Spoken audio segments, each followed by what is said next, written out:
damaged. 50%, 1,300 of the multi-storied buildings were turned into ashes. And these were the buildings where our residents were hiding from the enemy, aviation, artillery, the multi-launch rocket systems that were killing our citizens, our civilians, destroying our city. Our estimate, very conservative estimates, show that there are over 20,000 people killed, twice as much as in the times of World War II.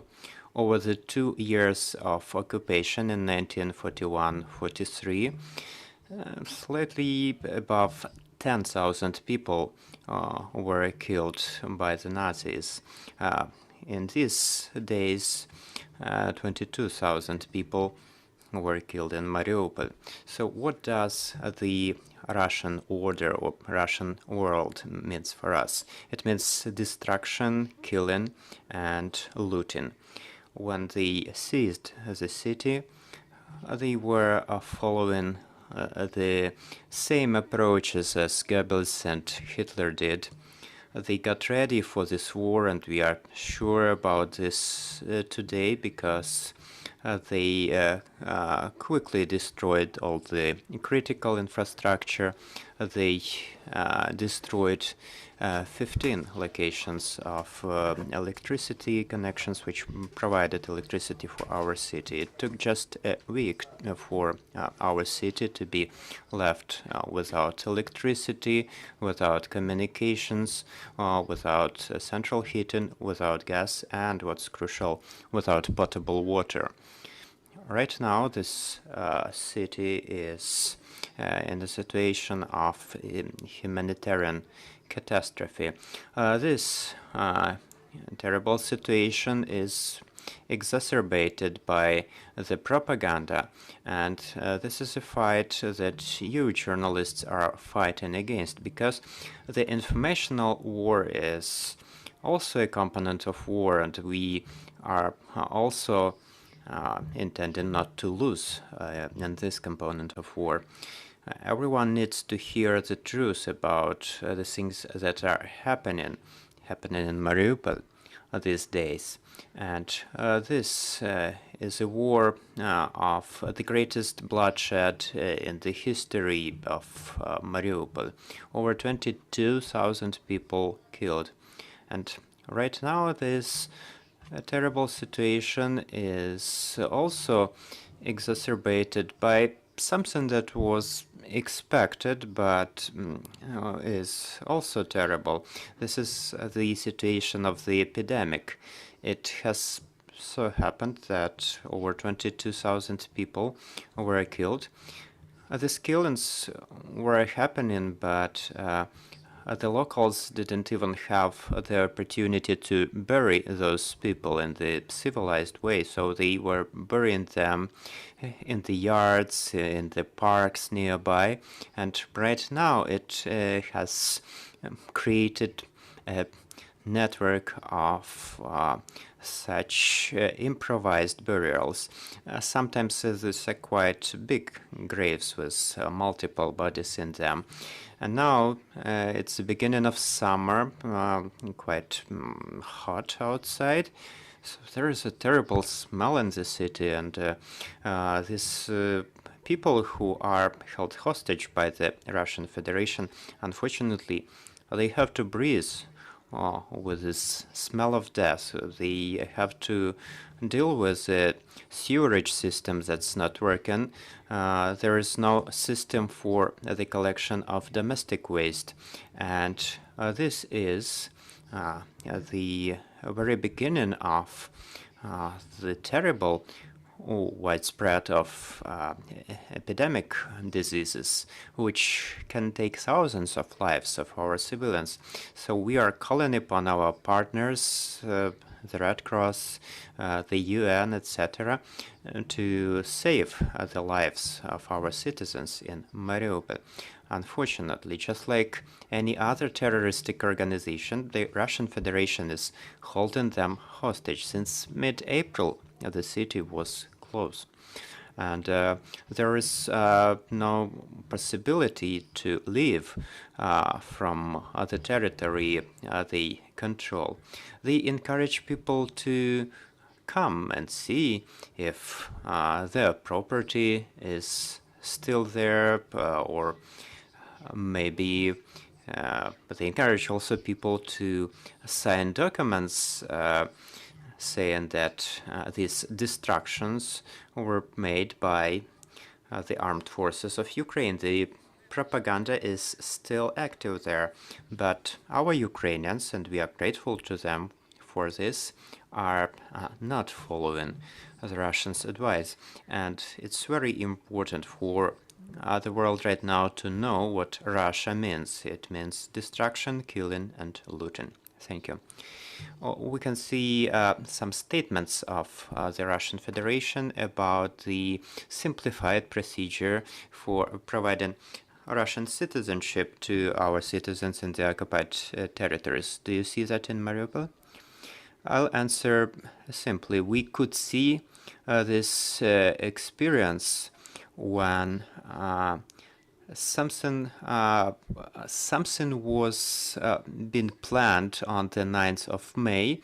They totally distorted this Victory Day that we were to celebrate, and people were taken off the streets, and they wanted to celebrate something, but our residents understand the situation. They did not want to partake in their celebrations. So right now they offer only lies. Who needs that piece of paper that they are offering? Speaking of the Ukrainian passport, it's a passport of someone who has experience.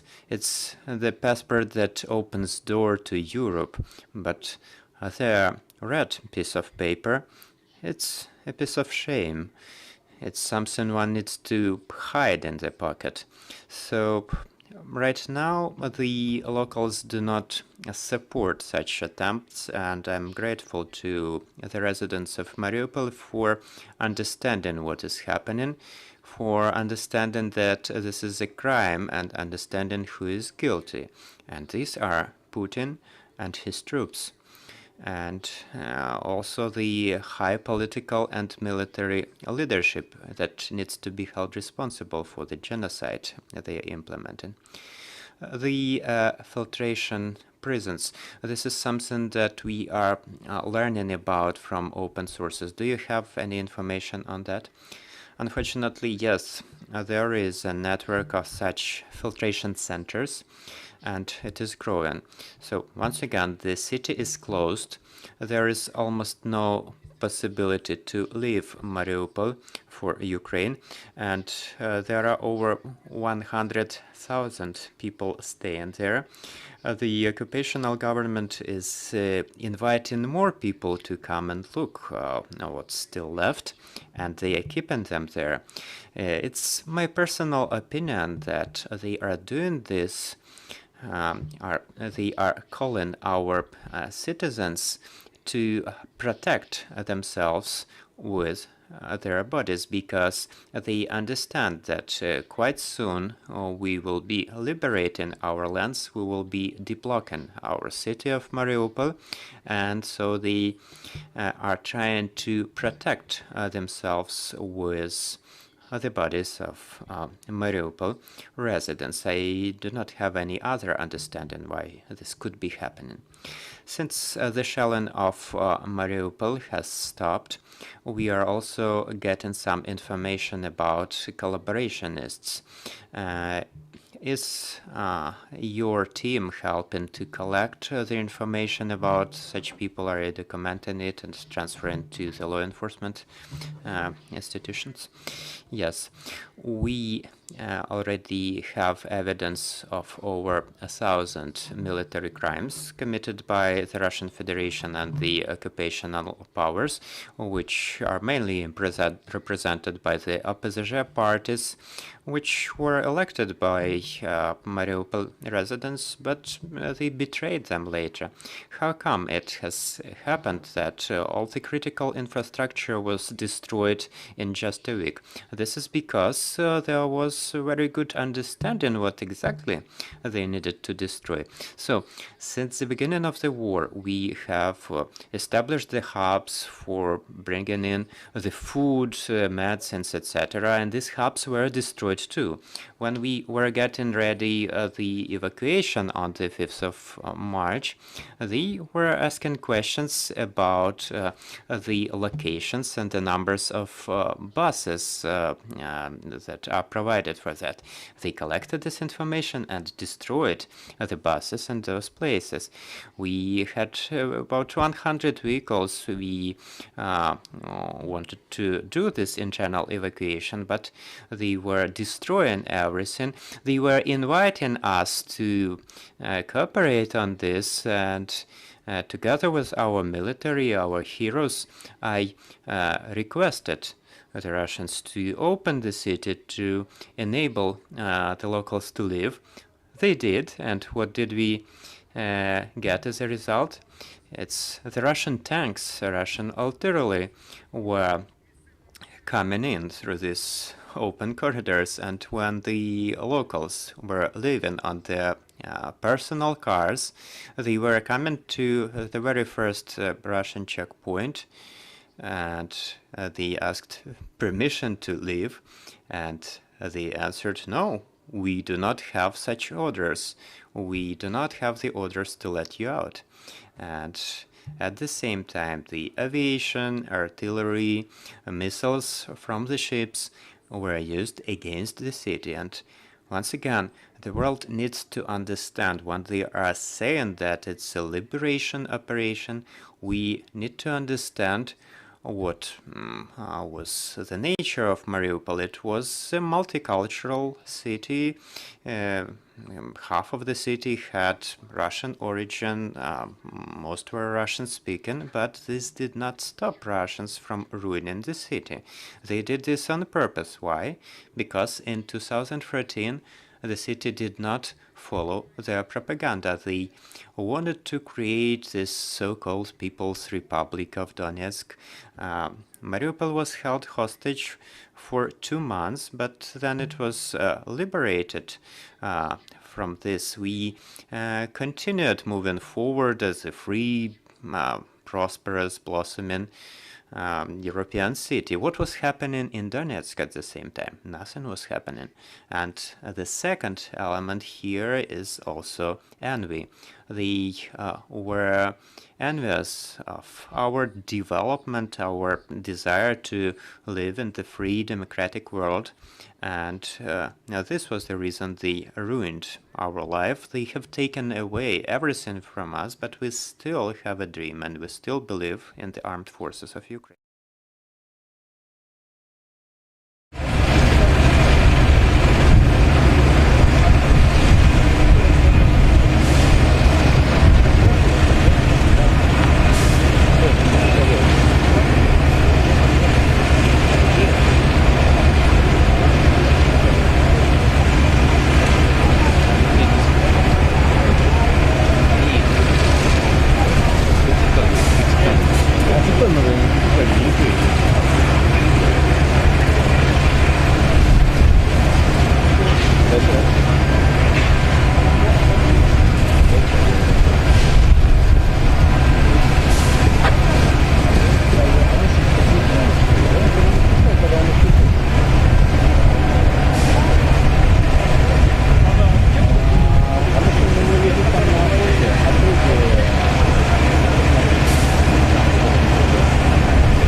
first cities where such centers were established were Zaporizhia and Dnipro.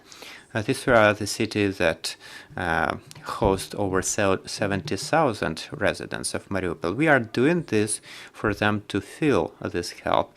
This is a place where residents of Mariupol work for the residents of Mariupol. Those who have left this hell are working now to support other residents of Mariupol with social, legal issues and other kinds of issues that are arising. Sometimes we are still having challenges, but we are working on this. There are doctors who provide some primary assistance. There are medicines that are necessary for our former residents. There are psychologists. There are children's rooms. There are also in these projects there are partners thanks to whom we are able to ensure the humanitarian component, which is very important in these centers. And right now, the residents of Mariupol are coming to those centers with great respect, sometimes just to have some communication, just to feel the spirit of Mariupol in those hubs, which are called I am Mariupol. So it was Zaporizhia, Dnipro, Vinnytsia, and Kyiv.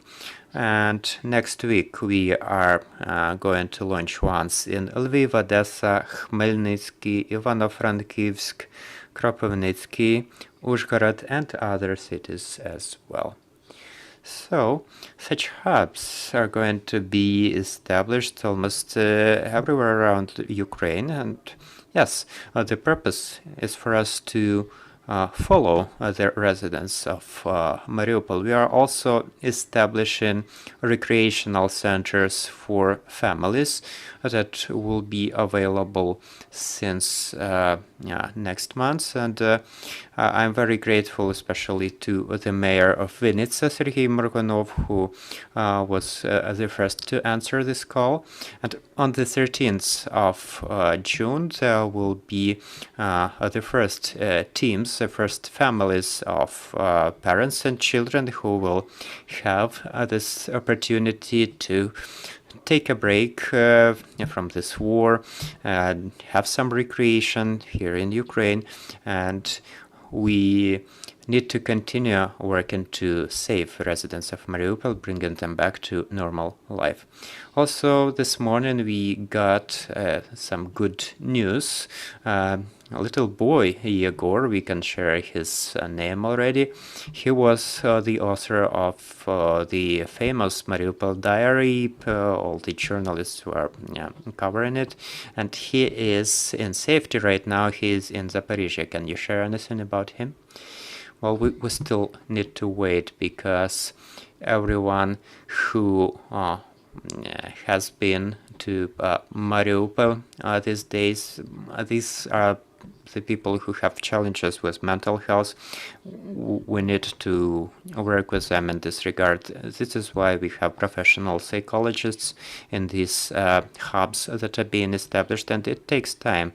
My mother, who was there in the drama theater, fortunately, she has survived, and on March 25th, she left the theater, and on March 26th, it was destroyed. Over 1,000 people died, including children and the elderly.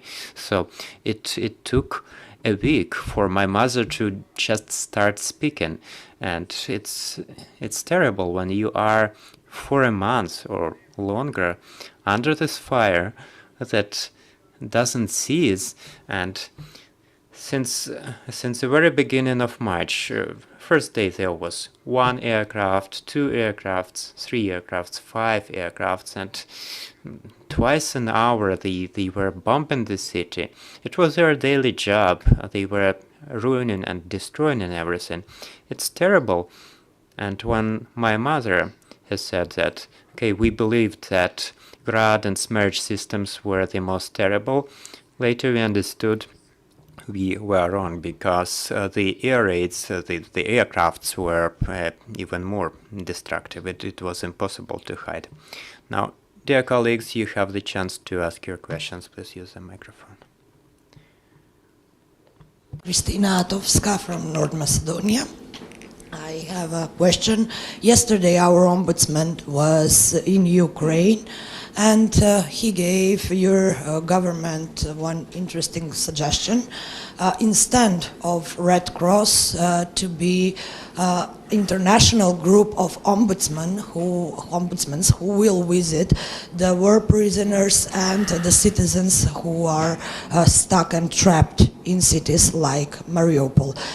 Can you tell us what do you think for this kind of suggestions, because Red Cross is a humanitarian organization and ombudsmen in every country by the law they have obligation and right to visit imprisoned people.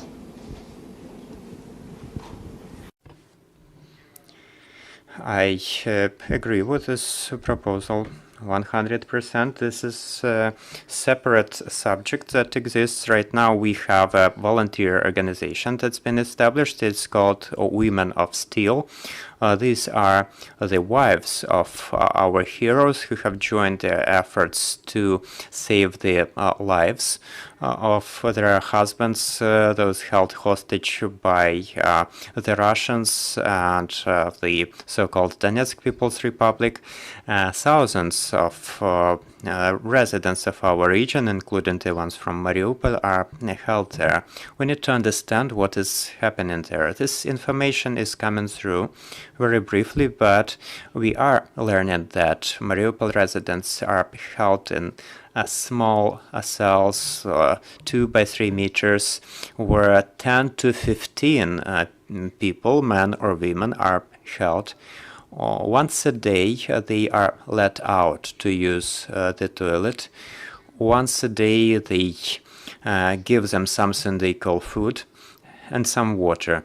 They are held there in terrible conditions. So we need to join the efforts and understand what is actually happened there, and to make lists and liberate the residents of Mariupol from those prisons, from being held hostage.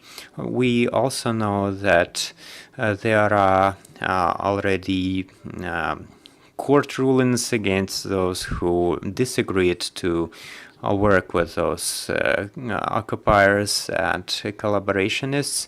So the minimal term of imprisonment they give is 10 years.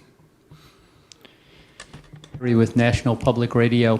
Could you just describe what the streets of Mariupol are like? You said about 100,000 residents remain. Are people going out in the streets every day? Where are they going for food? Who is providing the food? Are any medical facilities still open?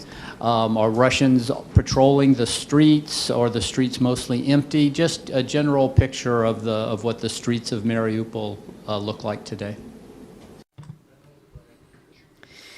Looking at the picture shown by the Russian propaganda, they are showing 3 places which have survived, and they are showing them at some particular angle. They are trying to make the impression that all is well in the city. But once again, almost every building, 2,600 buildings, are damaged, and it's 95% of the buildings in the city. 70% of the buildings had some direct hits of the artillery or aviation. 50% are the buildings that are entirely destroyed down to ashes. So every building was the hiding place for our residents. Over 20,000 civilians were killed. This is a very optimistic or very conservative assessment. Domestic waste is not being collected. Sewerage systems are not working. 100,000 people are held there. There is a smell of death because there are these improvised burial places. These are the words of the people who are staying there in Mariupol. There is not enough food in the city. What we can see in those propaganda videos and photos showing that somewhere in April they were delivering some humanitarian aid, but this was back in April.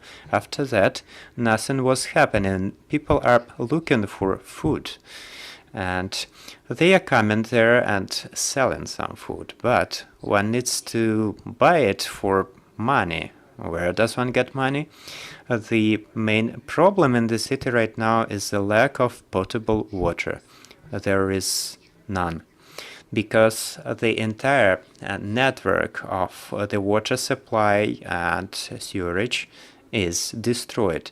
It is summer, which means high temperatures, which creates a terrible epidemic situation. There will be outbreaks of infectious diseases, and people are waiting near their buildings for the times when the so-called green corridors will be re-established for them to be able to escape the city. They are waiting for this, and we have to join our efforts to save the lives of our Ukrainians there in Mariupol.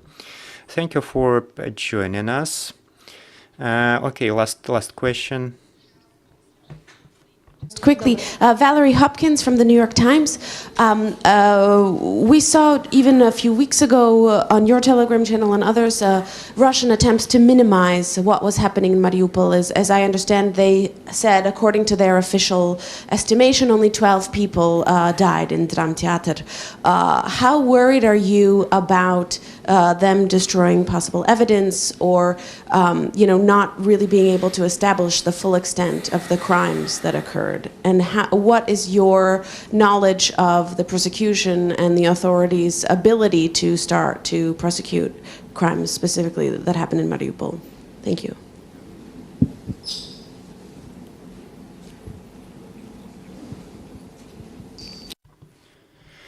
Thank you.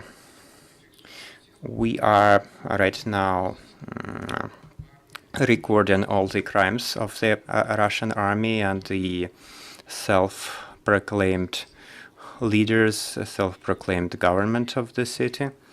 And speaking of the drama theater, we know we have the witnesses. We have several witnesses already who have said that there were over 300 people there. It was our assessment that there were 300, but they say there were more people there. So there are many crimes committed in Mariupol. We have 1,256 of them recorded, and the prosecutor's office, the regional and the national, are investigating them. These are military crimes, and people will be held responsible. Thank you. This was Madam Boychenko, the mayor of Mariupol, and in 5 minutes